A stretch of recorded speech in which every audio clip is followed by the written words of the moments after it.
এই মুহূর্তে একটু কলকাতায় যুক্ত হব।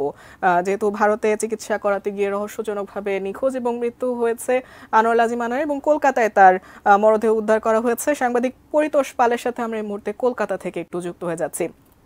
পরিতোষ পাল, আপনি আগের সংবাদে যুক্ত হয়েছিলেন, জানিয়েছিলেন আপডেট, এবং এই মুহূর্তে সেখানকার আর কি খবরাখবর জানাবেন, নতুন কি আপডেট আছে আপনার কাছে?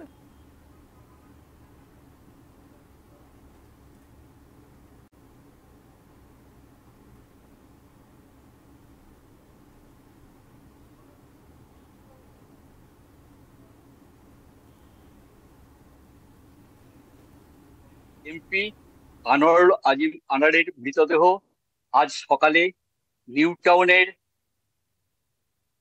একটি আবাসনের ফ্ল্যাট থেকে পুলিশ উদ্ধার করেছে।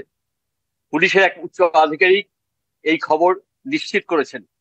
তিনি আরো বলেছেন, তদন্ত কার্য চলছে। ইতিমধ্যেই আনোয়ার আজিমের কন্যা কলকাতায় এসেছে, চলে গিয়েছেন।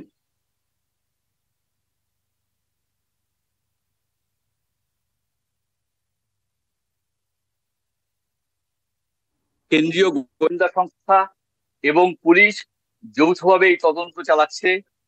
কেন এবং কিভাবে আনোয়ারকে খুন করা হলো তাই নিয়ে পুলিশ অনুসন্ধান চালাচ্ছে।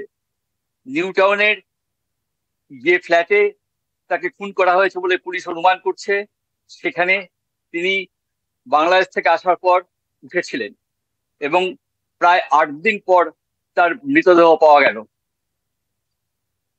পরিতোষ পাল, কলকাতা থেকে।